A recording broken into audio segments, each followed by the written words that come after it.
Hello everybody, welcome back to Level 1 News. If you're watching this from the future, sorry. There's no chance that they're not watching this from our future. Yeah. Like from the distant future is what I was thinking. You're never not in the future. Yeah, that's true. Are you apologizing for our collective actions that have led to this as a species? Yes. If you're watching this like in a time capsule sort of thing. I'm not taking that responsibility. No one ever asked my opinion on any of this. And we give it every week here on the Level 1 News. There's so many opinions. So many. There are. Today we're doing government and social news. Government and social. Now, of course, the big government activities, we're all aware, is the war. And the war news has... Special military operation. It's kind of winding down. I think people are getting kind of saturated with it. So we do have some other kind of news. But our government, as usual, never lets a crisis go to waste. Ars Technica has this story. FBI trolls Russian embassy with geotargeted ads for disgruntled spies. Speak plainly. We are ready to listen.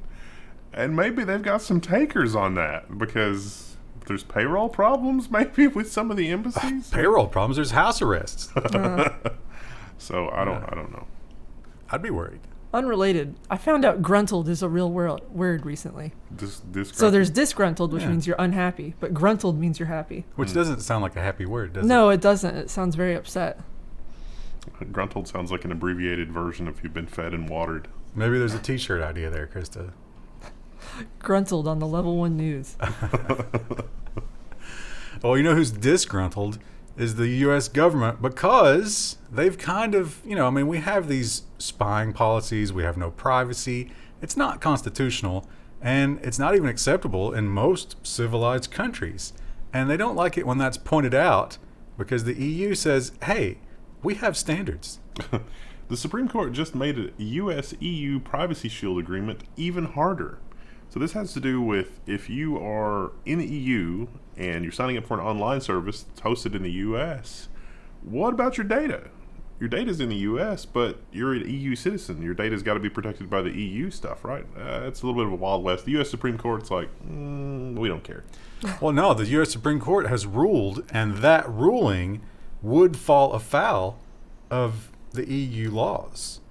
So it's likely when we go to the EU and say, hey, we want to share data with all your people. We want that data too. The EU will point back to that and say, your Supreme Court does not follow the Constitution. Yeah. And they're right. And this is another great example of that because the government can spy on you. They do have that legal authority, but disturbingly, they can also hide that fact from you for a very, very long time. And the big tech companies that they go to steal your data, they can also gag them and say you're not allowed to tell anybody about this, which seems unfair. Legislation seeks to block lengthy gag orders on tech firms after government surveillance. Now, I would also point out something that this article didn't point out, which is how we got here is the powers that be were spying on fiber optic connections from different data centers. If you're somebody like a Google or Facebook, you're not running your data over the internet. You paid somebody to have a fiber optic cable run from, one place in California to another place in California. And so, of course, your engineers didn't bother encrypting that. Well, it turns out if you're the government, you can just tap that. You get a court order and you tap the fiber and then you can just spy on everything, which is apparently exactly what they did. So this is more of we still need to be able to spy, but we don't want anybody to know about it. And this is not espionage spying. This is, we just really want what's on the server spying. Just, helping themselves sort of spying. Yeah. That's the way my cats look at everything. I want this, and This I is will mine. have it. I want to see what's in this drawer. It's like, cat, there's nothing for you in that drawer. I want to see what's in the drawer. What if there was, though? Can I go to the basement? There's nothing for you in the basement, cat. I need to go to the basement. Cricket got trapped in the basement once. My husband went down there to get something out of the deep freezer and came back up and didn't realize Cricket had followed him down. And Cricket just sat on the top step and meowed for like 10 minutes until someone came and let him out. Yeah. Just meow. Some people say that their cats won't meow even in those situations. Really? My Cricket's cats- very vocal. Yeah, my cats meow about everything. Well, Krista, you came to work here as, you're younger than us. So we kind of got to watch you I won't say blossom, because maybe wilt is the Wilt, better word. yeah. When you're just ground down by the clients and their insane decision making and their blame game when their decisions turn out to be poorly. And one of the big areas that I've watched your metamorphosis is with emails. Yes. Well, You are very anal retentive about your emails. I have these to be days. because I've had clients be like, "Oh, I didn't get that," and so now I have to have a red receipt on everything. Because then I can be like, "Well, weird. I have a red receipt that says you did get it and you opened it." Well, it's interesting because you're using that as proof that something happened. Meanwhile, Google has another tactic to try to hide things that happen. Ars Technica again. Google routinely hides emails from litigation by CCing attorneys, DOJ alleges. So anytime you're discussing something that might be questionably legal, you just copy an attorney, and it's like, oh, let's get some advice from legal on this. The attorneys often don't reply. And that's attorney-client privilege. Yeah, it's So- not discoverable. So you can't spy on that legally. That's evil, but also kind of clever in a horrible sort of way. Now, as much as I enjoy the Schadenfreude of Google getting in trouble with this is a bridge too far. We're already.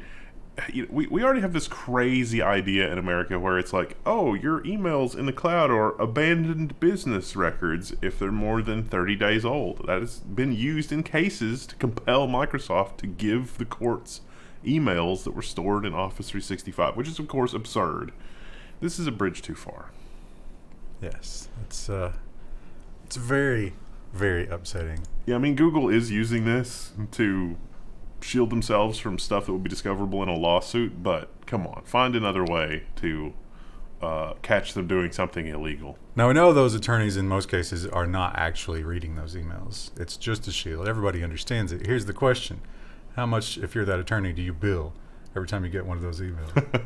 That's An the best obscene gig. amount, yeah. That's the best gig in the world. What are you talking about? That's the best thing in the world when you get CC'd on email and you're like, oh no, and then you open it and you realize there's nothing actionable for you to do on it. I bet they bill at least an hour. Yeah, probably. Which is fine, and Google would have it that way. I mean, paying a lawyer an hour to shield that from discovery, yeah. I mean, Cheap protection. Yeah. For sure. Well, we've known this was coming for a long time, and it's kind of terrifying because now we have Apple, who we know is evil, working with the U.S. government and the Department of Motor Vehicles, also two evil entities. It cannot go well. Arizona is the first state to launch driver's licenses in the Apple Wallet. So pretty soon, your standard highway patrol cop will have a pretext to seize your phone and look at it. There's going to be, mark our words, or at least mine, there's going to be a case where somebody sues and they say, hey, the cop told me to show him my driver's license. Then he snatched the phone that was already unlocked, and it remained unlocked while they took everything off of it and convicted me of these crimes. Yes, that is absolutely going to happen. That's, how soon do you think? Oh. That's really the only, it's not if, it's when. It's just how long it takes the cops to figure that out. Yeah. Probably about 6 months. Probably. I was going to say like a week, but maybe with the intelligence But levels, it's yeah. cops.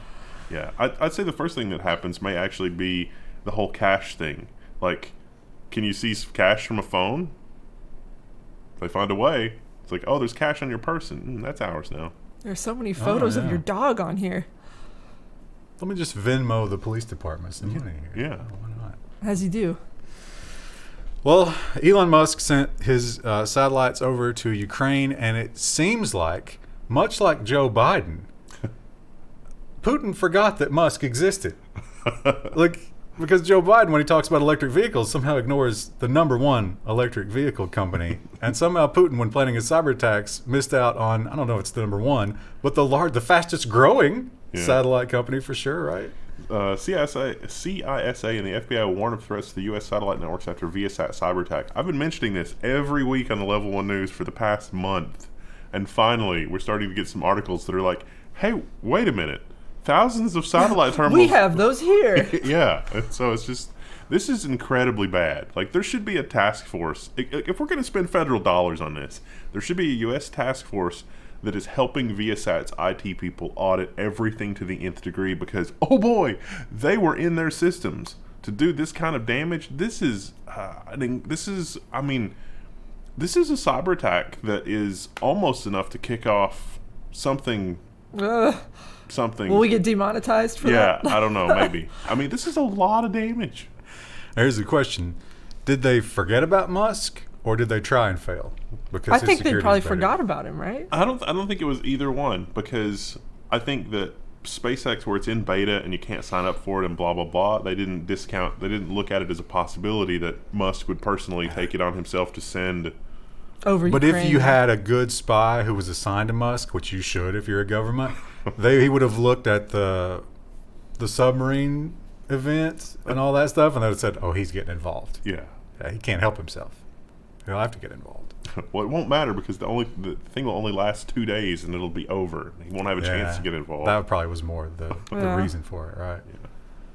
But Viasat was supposed to prevent things like, it's like when a hospital explodes, we don't need that being all over the internet. Well, it turns out. There's all those, common phrases about how, like, the plan doesn't survive the first gunshot or something like that. Somehow Putin missed all that.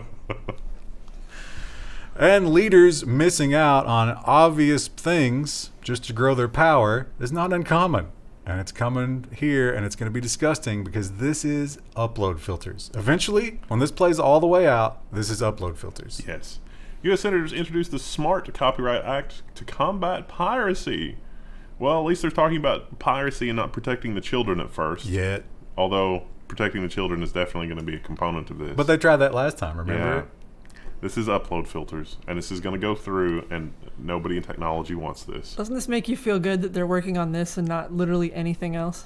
What makes me feel even better about it is that they're partnering with these horrible media companies Yeah. and letting them write it. How much is Disney paying Oh for my this? God. Disney is spearheading it. Yeah, Yeah. Disney is so much in control of this. It's a giant table. It's like a giant conference table, and there's just one guy who keeps switching seats and putting on worse disguises, and it's like, oh yeah, I think the guy from Disney, we should listen to him. But you can see, like, under his hat, he's got the mouse ears on. Yeah, Like, yeah. It's very obviously deformed. Yeah, it's like these companies will not rest until it is illegal for one human being to talk to an actual, real other human being. And talking to them is bad enough, but God forbid you try to transfer money between the two. That will never be acceptable because it can't be controlled. In a lot of cases, it might sidestep some taxes and things like that. So once again, we have a crisis where cryptocurrency is playing a big role. For the better, wouldn't you argue? Mostly, seems like. It's getting around a despotic government. So another despotic government saw that and they were like, oh, we got to don't do like it. something about this. CoinDesk has the article that Senator Warren is introducing sanctions, a sanctions compliance bill for crypto companies. The bill would target foreign crypto companies that otherwise won't comply with sanctions or demands or whatever. So Coinbase, they comply with this. If they say, if a government says don't allow people of this nationality to exchange currency, Coinbase will comply. But not every crypto exchange will do that. But she wants it down to the wallet level. So when you send from a wallet to another wallet, which is a string of characters, you don't know where that wallet is right now. I mean, that can move around. If they're moving it into other currencies, you know that. But if you're just going from wallet to wallet, how do you know? You don't. You could violate this Yeah. and have no idea, but they'll figure it out because they can work backwards. And then they'll come to you and say, why did you do this? That's Well, like the tax system where it's like, you owe me money. I'm not going to tell you how much. You have to figure it out. They won't just say you can't do this. They'll say, you did this and now you owe us this Bitcoin. It's also fun that this is the same proximal time when the federal regulations on, you moved $600 in your bank account from some rando in a year. And it's like, I've definitely let somebody borrow more than $600 in a year, and then they pay it back, and it's like, that's not a taxable event. And if I have to do extra paperwork and deal with that, it's just frustrating. Just use FedCoin. It's so much easier. It automatically reports and deducts the appropriate amount of taxes from your wallet, and it's like, no. And if the war has done one thing, well, it's done a lot of things, but it's definitely done this thing. It has exposed what was really already exposed, but it's really pointed out how weak we are to cyber attacks. All that talk about the power grid and those experts that talk about it, you almost just piss yourself sitting there listening to it. Yeah. Because it's terrifying. So there was really no call to action here necessarily. This was just sort of like pointing fingers and saying, do better. The Biden administration urges American firms to harden cyber defenses against Russia. They should have at least used Viasat. He should be up here on the podium talking about how Viasat probably lost tens of millions of dollars in equipment because all of those modems are bricked. It's not directly Viasat's problem because they operate through resellers, But it kind of is Viasat's problems. Maybe they can get the modems back and reflash them. Maybe something, whatever. There should be a federal task force dealing with this. There kind of is, though. We did a story, like 2 weeks ago, where they were like, now you have to report it within 2 days if you're in certain industries. Yeah. That's still not, like, probably enough, but it's something. Yeah. So, and this is, internet connection, which is, in the grand scheme of things, not as important as, like, water. Electricity to heat your house, yeah. But that is a very, very damaging attack on internet infrastructure. And, oh, this is only one brand of equipment, blah, blah, blah. I've got news for you. At the core of the internet, there's only a couple of brands of equipment running everything. So if you figure out something that's wrong with Cisco or Juniper or something like that, you're going to get in and do real amounts of damage. I've seen quite a bit of articles like ramping this up. They're kind of trying to, I don't know if they're trying to scare companies into complying or what, but it does seem like we're hearing more about it now than ever before. Yeah, well, it's a hot topic, right? Yeah. Well, another hot topic is censorship. Of course, we see a lot of that coming out of that despotic government as well, right? Pretty much shut everything down. And then we look at our government and we say, wow, gosh, you guys are just really putting your toes in that water, aren't you? But the problem is, in some of these situations, especially if you're in the UK, for example, those companies don't exist on your soil. So you're a bit toothless when it comes to what you can do to them. So what do? You grab power. Yeah, grab power. Tech execs could face jail time under revised UK online safety bill. This is going to lead to the ultimate form of trolling. It's like you're going to have trolls that are going to post forbidden material to, Tyson Foods is going to do something.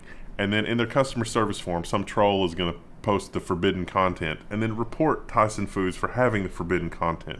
And then the tech executive is going to say, wait, I'm being sent to jail because what? It pretty much gives them the power to do whatever they want. It's one of those laws that you're almost always going to be in violation of, whether you like it or not. Or and we have seen false flag attacks like this where somebody in law enforcement puts the naughty kind of stuff on your stuff so that they can get a warrant to search for that and basically everything else. And if they could do that to a Mark Zuckerberg, for example, wouldn't that be an asset? Yeah.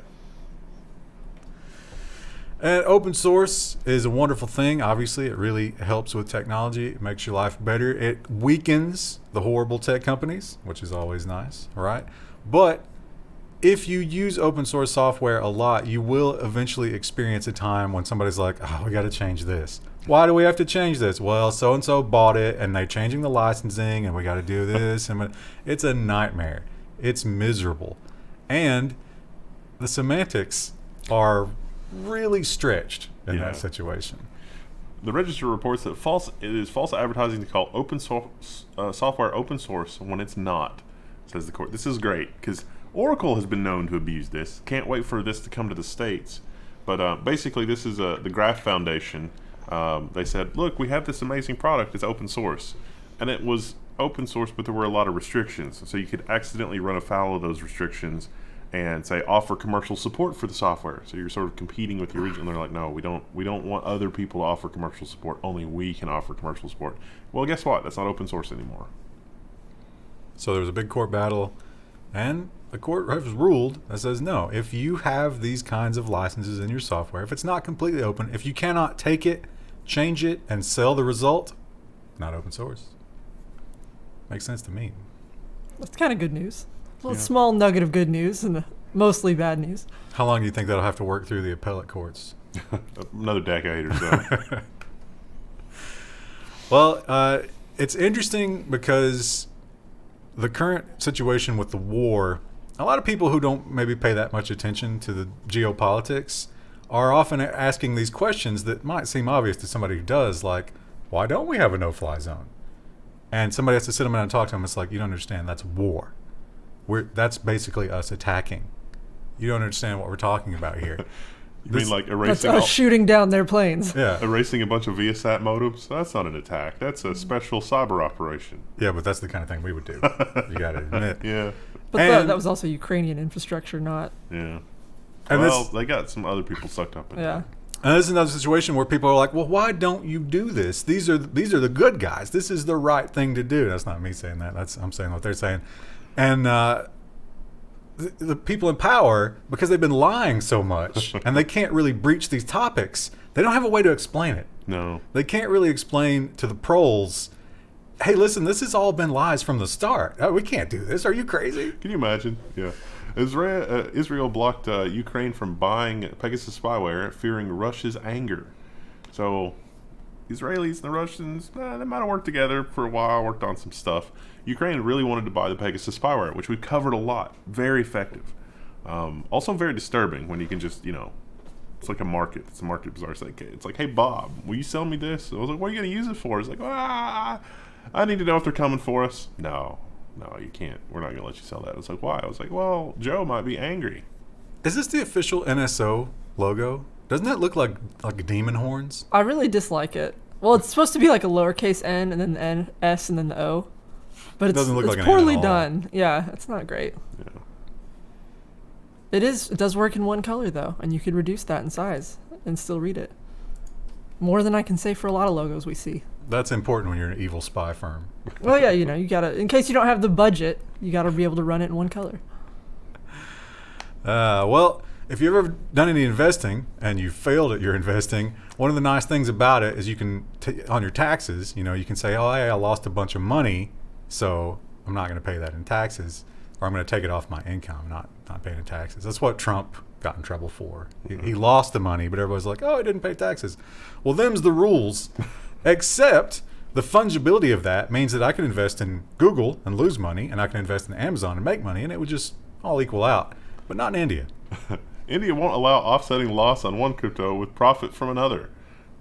Ooh, this is rough. This is really, really rough. So if you have very punitive. If you have gains, let's say you own 50 different cryptos, you're going to have to go in on your taxes and figure out individually. Yeah. And I don't think, does Coinbase break it out like that? They probably will now. By region. Yeah. This is a good news for the Indian tax preparation industry. Yeah. Don't a lot of other countries don't do it the weird way we do it? I mean, I'm sure they probably still have tax people, but... No, it really is on profits and capital gains, but it's usually profits and capital gains in 1 year.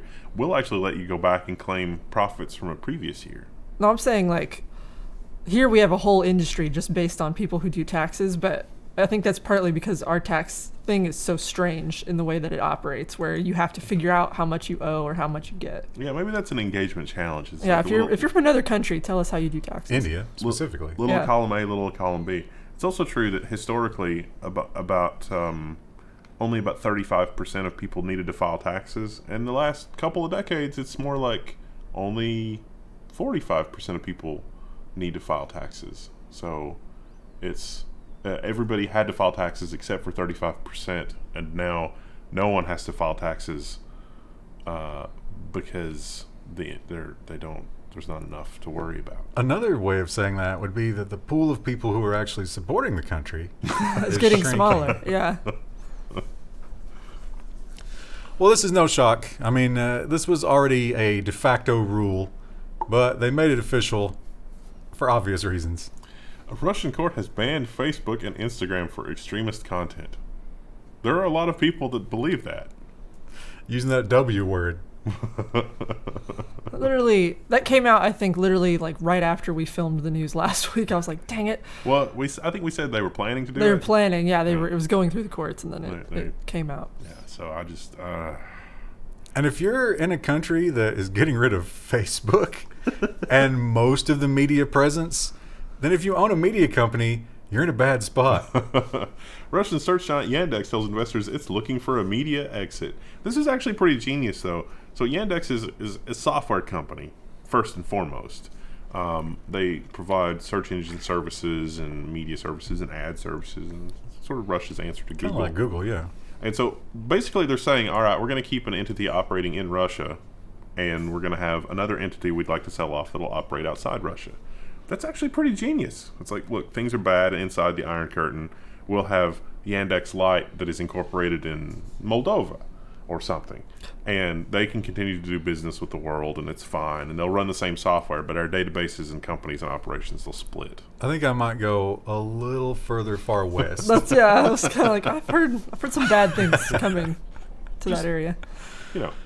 Just throw a dart. But everybody wants to help Ukraine. I mean, overwhelmingly, the sentiment is pro-Ukraine, especially among the more technology literate people, especially the big tech companies. And open source people, since the beginning of this whole conflict, have been doing little things to try and be pro-Ukraine. You had the guy that poisoned all the packages, and he was sort of rebuffed for that. But it hasn't stopped. More people are doing it. So the question is, what's more important? Open source and, you know, your projects all working, or activism? And it seems like the open source community at large is falling on open source is more important. Yeah. How OSS devs can take ethical stances without licensing changes this week in programming. So this is a good read for you to read. Basically tells you if you are a maintainer for something, don't do that. And it's like, yes, a despot might use your software, but that's okay. A despot might use software. If you write an economics paper, someone might use your economics paper a way that you didn't intend. If you really like leaded gasoline and you are shocked by the horror of leaded gasoline, you know, don't abandon your work in leaded gasoline to then go into refrigeration technology. Moving on to social media, I'm not a big user of Instagram or Twitter, but I do often, sometimes I'll see a Twitter link and I'll follow it, and the conversation layout is just mystifying. Yeah. And I don't care enough to try to understand it. I just know that it's just bad. I just thought I was stupid. And it seems like everybody hates it, but these companies are just like, nah, that's what we like. The algorithm says you're more engaged. Yeah, that's true. That probably is helping them right overall. But it seems that enough anger has bubbled up for one change. Instagram is going to finally allow users to see the most recent posts first. It's still a boring dystopia. Yeah. I mean, Twitter already did this. I don't know. Oh, I guess Instagram's a different company, but... They were experimenting because the algorithm was like, no, it's more engaged when you get your stories out of order. Facebook, that's what Facebook does, so it makes sense that Instagram would do it. I don't have an Instagram account. I don't think I'm missing anything. There was like 70 stories for our next story. There's like 70 versions of this, and they were all just... Well, we've already seen 70 versions of this article. Yeah. Since we've been doing the Level 1 news, this whole thing's been in the news because in Myanmar, for whatever reason, Facebook is just like murder central. All they ever talk about is killing. Well, they employ... Gilmore, Facebook fails to detect hate against Rohingya. This is the AP News. So, not only that, but there's kind of, if you read this article and you step back for a second and you think about it in your mind, there's a compelling case here that Facebook could not possibly be this incompetent. There has to be some level, the moderation team, executives, something has to be permitting these ad dollars and geo-targeting and like this kind of stuff to continue to exist on the platform in these small pockets. Like, you know, here in... It's the algorithm. Yeah, People are engaging with it, so they're like, okay. Yeah, here in the U.S., it's like, oh, no, we should take the moral high ground and not allow these things. And so really it's just hidden from us. But it's still happening on the platform if you dig deep enough. So it's not a real, like, there's something systemic here. I bet it's, you know, because Facebook realizes that they're losing users for the first time ever. And they're looking at Myanmar, and they're like, the only people we have in Myanmar are these people who want to kill people. So, do you want to see more articles about if we get rid of that, we might as well lose Myanmar, so we'll just leave it alone. Imagine using Facebook for anything but the marketplace. Look at all the free crap you can get on there. I don't know, you know, organizing a murder militia, a lynching. Yeah, it's not great. It's a great way to do it. How are they going to write about this in a history book in a way that a future history student can understand, assuming that we survive and elevate a little bit? They should just buy into it completely, accept it, and add extra features. It's like, do you want to start a lynching? The historical, it won't even be a book. It'll just be like a tablet, and you have to pay for each new chapter. And it's like, to access this, pay 50 cents. Please tag the demons in this photo. You're training the algorithm while you're trying to learn about history, but you also have to pay to learn. Or maybe it'll just be a footnote. It's like, these poor saps put fluoride in the water, and then this happened. Once we took the fluoride out of the water, everything went back to normal. Well, Facebook, you know, they have a lot of problems, and one of those problems is people losing their accounts, losing access to their accounts, getting phished, and so forth. And they want to protect that, or you could argue that they want to viciously impose the real identity policy and know exactly who you are at all times. And if you don't play ball with that, just lock you out. They would face pushback on that, but maybe not on a security update. Facebook is locking out people who did not activate Facebook Protect. So this all started as kind of a fishy-looking email that said, hey, we've determined that your account is maybe at risk. You should definitely do this. And then if people didn't do that, then they were locked out. Now, it's funny, though, because the Authenticator app probably does a lot of things other than authentication. Remember when Google sold your mobile two-factor number to advertisers when they promised they definitely would never do that? Does anybody trust Facebook to not do that kind of thing ever again after that? Also think about this. When Facebook is selling ads, they can say, we guarantee this is who this person is. Yeah. And here's how we know. We guarantee that this dissident that you're showing this ad to is definitely a spy in the embassy. And when the big YouTube adpocalypse happened, a lot of people in our comments and reaching out to us are like, oh, you got to go to this platform. You got to go to this platform. We get a comment usually every week where it's like, hey, BitChute, Rumble, whatever. And, maybe, but I just don't know if it's worth the Vimeo. Vimeo's where it's at. But Vimeo was one that a lot of people were like, all right, I'm not doing YouTube anymore. I'm going to go to Vimeo. And I say, oh, well, it's a little bit different, but everything's fine here. Well, Vimeo might not have had the infrastructure like Google does to just throw money at that situation. Vimeo is telling creators to suddenly pay thousands of dollars or leave the platform. They're being hit with unexpected Vimeo price hikes and as Vimeo shifts its corporate strategy. Turns out hosting video kind of expensive. I think that's part of the reason we've never seen a real competitor for YouTube pop up is just because no one has the money to throw at it. Yeah. For sure. Floatplane's nice though. Yeah. If you want to get away from YouTube, I saw someone mention that in the comments I think last week, go to Floatplane. It is nice. You'd have to pay, but well engineered. Yeah, worth.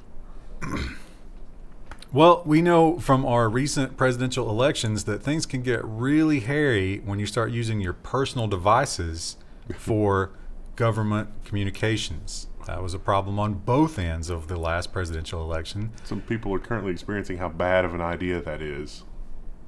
Yeah. There was a lot of uproar about that. But it turns out across the pond, they're doing it, and they say that it's fine.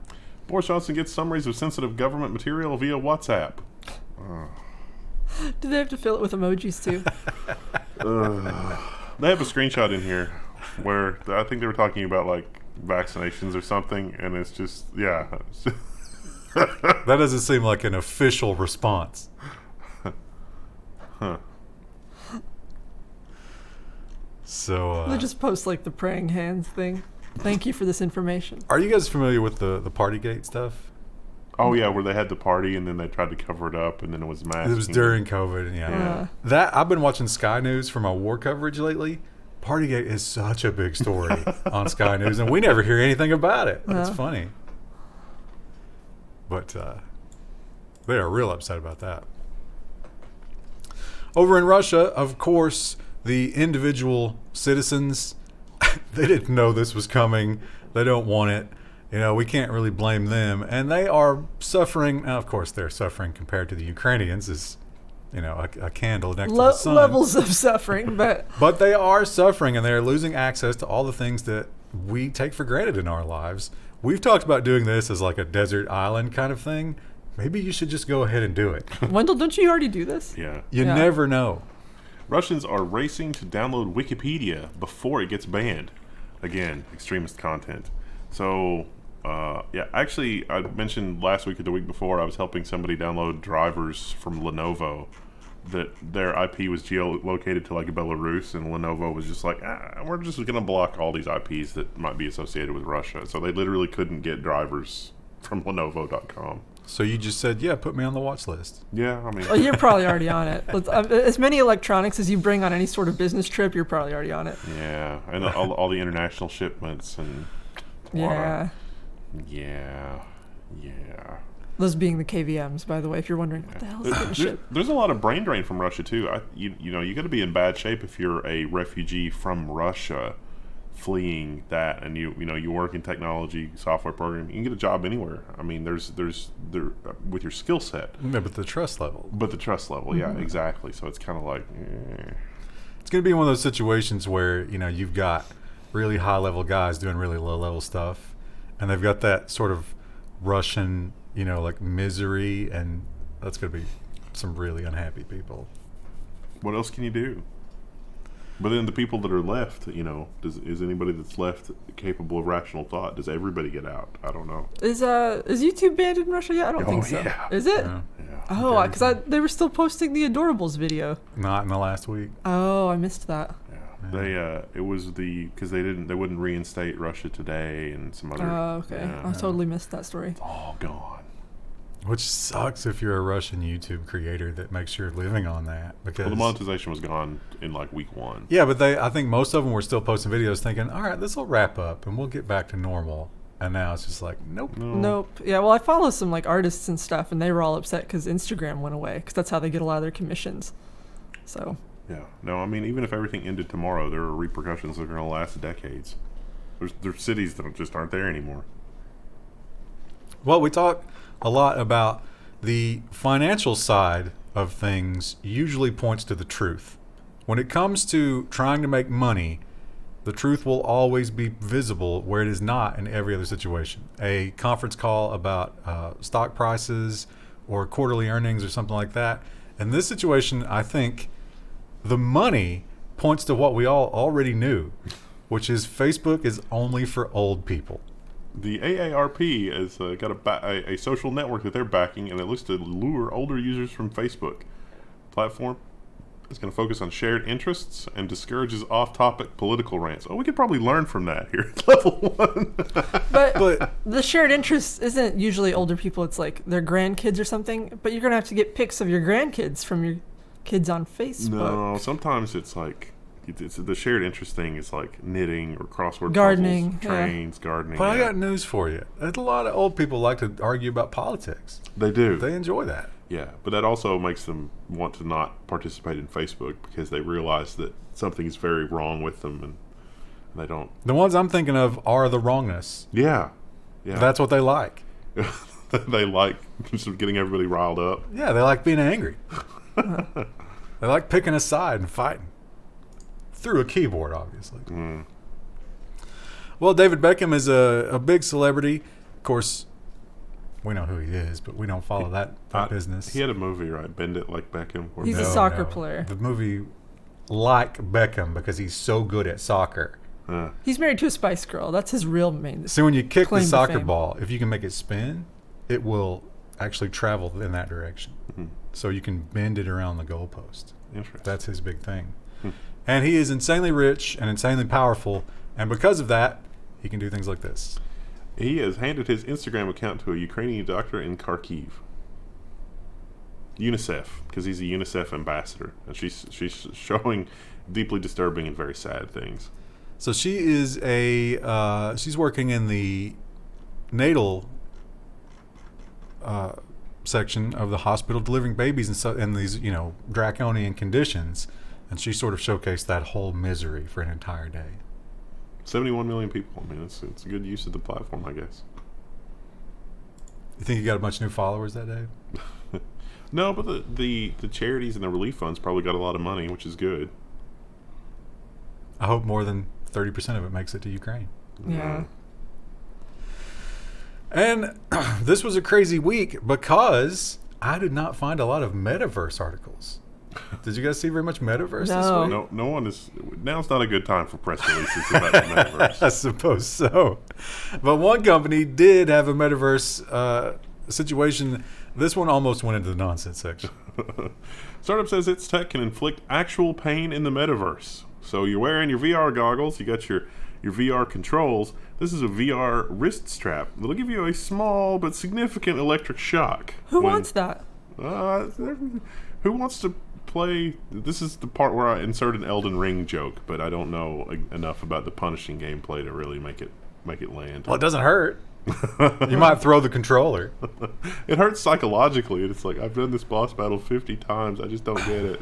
But this is a startup. They have this magical new technology. This is a dog training collar. Yeah. Yeah. We've had this technology. Yeah. It's a wireless signal that triggers an electrical shock.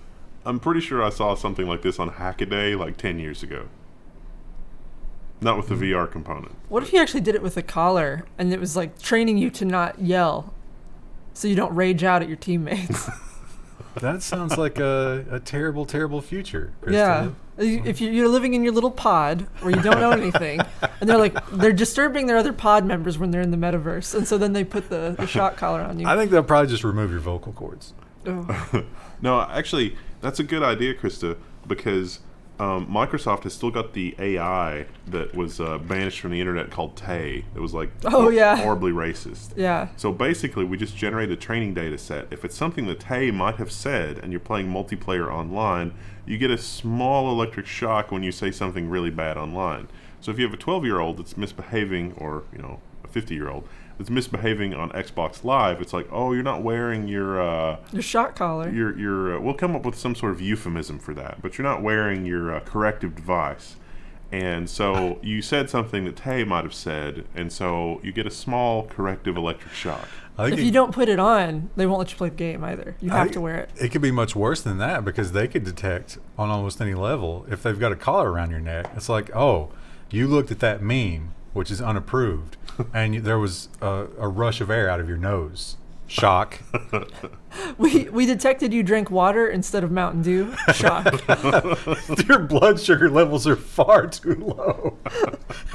Get some Doritos right now. That 4chan green text just becomes more and more relevant. Drink verification. Yeah, can. drink the verification can. It becomes more and more real every day. Yeah, but in that situation, when you didn't drink the verification can, you just couldn't participate. Here, you're writhing on the ground. Yeah. This is the darker timeline.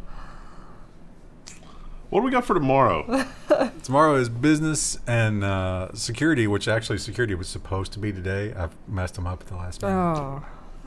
Wednesday's going to be a hump of security. A long one, yeah. Yeah. March is basically gone anyway, so I hope you got whatever you wanted to do in March done, because it's gone. Especially if that thing was conquering a nation. It's not going to happen. My garden's going great. That's what matters. Give us your top 3 crops. Well, I have no crops, but I've got lots of... Well, I do have crops. I have stuff seeded. I have onions seeded. I have lettuce and spinach seeded. And I also put wildflowers out. You can't eat wildflowers. No, but the bees can. And I need bees for pollination. So, We do need the bees. yeah. I've also got a bunch of raised beds built, so it's a start. 42 minutes this week. Ooh. We're moving up. We are. Yeah, we didn't have long episodes last week. All right. Bye.